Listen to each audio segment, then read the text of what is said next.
السلام علیکم ورحمۃ اللہ وبرکاتہ۔ امید ہے تمام بچے خیریت سے ہوں گے۔ اللہ تعالی ہم سب کو اپنے حفظ و امان میں رکھے، ہر قسم کے آفات سے اور بیماریوں سے ہم سب کو محفوظ و معمون رکھے۔ بیٹا سبق نمبر 6 چل رہا تھا جس کا عنوان تھا خون کا بدلہ۔ اس کی ریڈنگ بھی ہم نے کر لی تھی، اس کے کچھ مشقی سوالات بھی ہم نے کر لیے تھے، واحد جمع اور اسی طرح الفاظ متضاد اور مذکر مؤنث وہ بھی ہم نے کر لیے تھے کل۔ آج جو ہم مشق نمبر 7 سبق خون کا بدلہ کے مطابق کالم الف میں دیے گئے الفاظ کو کالم بے کے متعلق الفاظ سے ملائیں، آج ہم نے یہ ملانا ہے۔ دیکھیں یہ کالم الف، پہلا کالم بنے ہوئے ہیں، یہ خانے بنے ہوئے ہیں، ڈبے بنے ہوئے ہیں، ان کے متعلق الفاظ کو کالم بے کے خانوں سے ملانا ہے۔ پہلا لفظ ہے رات۔ رات ہم دیکھیں گے کہ اس کے اندر رات کو خواب آتے ہیں، خواب کا تعلق رات کے ساتھ ہے، بندہ سوتا ہے تو رات خواب، یہ میں نے نمبرنگ کر دی ہے۔ رات کے آگے بھی نمبر 1 لکھا ہوا ہے اور خواب کے آگے بھی نمبر 1۔ دوسرے نمبر پہ ہے آنکھ، اس کے آگے نمبر 2 لکھا ہوا ہے۔ آنکھ سے آنسوں کا تعلق آنکھ کے ساتھ ہے تو اس لیے یہ آنسوں کے آگے بھی 2 لکھا ہوا ہے۔ زخمی کے آگے 3 لکھا ہوا ہے، زخمی تو 3، زخمی بے ہوش ہو جاتا ہے تو نمبر 3 بے ہوش۔ اور گھر کے آگے نمبر 4 لکھا ہوا ہے، گھر کی 4 دیواری ہوتی ہے تو یہ نمبر 4 یہاں لکھا ہوا ہے، گھر 4 دیواری۔ رفع کے آگے 5 لکھا ہوا ہے، رفع کا معنی دور ہو جانا، ختم ہو جانا تو نمبر 5 ختم ہو جانا۔ نمبر 6 خون، تو خون کا تعلق ادھر دیکھیں 6 لت پت، خون سے بندہ لت پت ہوتا ہے۔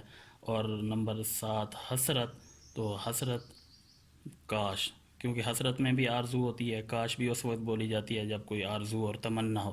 تو یہ ہے، میں دوبارہ دہرا دیتا ہوں، رات خواب، آنکھ آنسوں، زخمی بے ہوش، گھر 4 دیواری، رفع ختم، خون، خون کے آگے نمبر 6 لکھا ہوا ہے خون، لت پت، حسرت کاش۔ تو یہ ہے کالم الف کو کالم بے کے ساتھ ملا دیا گیا۔ اب سبق نمبر 8 ہے سبق خون کا بدلہ کا خلاصہ تحریر کریں۔ یہ آپ کا بیٹا ہوم ورک ہے، آپ نے یہ اس کا خلاصہ لکھنا ہے اس کہانی کا، اور یہ خلاصہ کم از کم 8 لائنیں یا 10 لائنیں یا 10 جملوں پر مشتمل ہو، بالکل مختصر خلاصہ آپ نے لکھنا ہے۔ باقی درج ذیل جملوں کو روزمرہ کے مطابق درست کر کے لکھیں، وہ ہم نے وائٹ بورڈ پہ کرنا ہے۔ آگے آ جائیں، سبق خون کا بدلہ کے مطابق مناسب لفظ کی مدد سے خالی جگہ پر کریں۔ مراد خان کی حالت لحظہ بلحظہ، یہ ڈیش میں خالی جگہ میں کیا آئے گا جو ہم نے ریڈنگ میں پڑھا، مراد خان کی حالت ڈیش خراب ہوتی جا رہی تھی لحظہ بلحظہ، یہ میں نے لکھا ہے لحظہ بلحظہ۔ دوسرا ہے وہ کچھ کہنا چاہتا تھا لیکن ڈیش کی وجہ سے نہیں کہہ سکتا تھا، لیکن نکاحت کی وجہ سے، کمزوری کی وجہ سے، یہ لفظ نکاحت ہے جو وہاں ہم نے سبق کے اندر پڑھا۔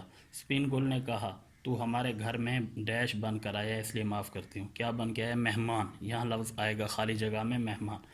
اگر دشمن بھی ہمارے گھر میں پناہ لے لے تو اس کی جان کی حفاظت کرنا ہمارا ڈیش بن جاتا ہے، خالی جگہ میں آئے گا ہمارا فرض بن جاتا ہے۔ سپین گل کے ڈیش میں انتقام کی آگ بھڑک اٹھی، سپین گل کے سینے میں، لفظ آئے گا سینے میں انتقام کی آگ بھڑک اٹھی۔ آگے ہے بیٹا درخواست۔ درخواست کے لیے ایک الگ لیکچر جو ہے نا شروع میں ہم نے ریکارڈ کرایا تھا، وہ آپ وہاں سن سکتے ہیں کہ اس کے اندر کیا کیا چیزیں ہوتی ہیں، درخواست کا طریقہ کار کیا ہوتا ہے، مکمل تفصیل کے ساتھ ایک وہ سبق ہے، وہ وہاں آپ جا کے دوبارہ اس کو دیکھ لیں تاکہ پھر درخواست کی بھی پریکٹس ہو جائے۔ اور اسی ٹائم جب ہم نے وہ لیکچر ریکارڈ کرایا تھا وہ کہا تھا کہ گرامر کے اندر جتنی بھی درخواستیں ہیں وہ ساری آپ نے دیکھنی ہے اور وہاں سے اپنی مرضی کی 2 درخواستیں آپ نے نوٹ بک پہ لکھنی ہیں۔ اسی طرح خطوط کا بھی تھا، مضمون کا بھی تھا۔ آگے ہے بیٹا محاورہ۔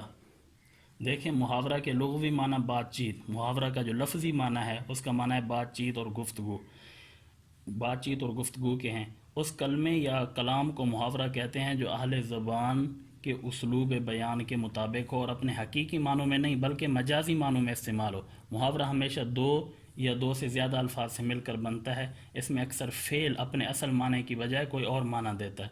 ہاں محاورہ یہ بولا جاتا ہے، ہر زبان میں تقریباً محاورے استعمال ہوتے ہیں، اس کا حقیقی معنی مراد نہیں ہوتا بلکہ اس کا مجازی معنی مراد ہوتا ہے۔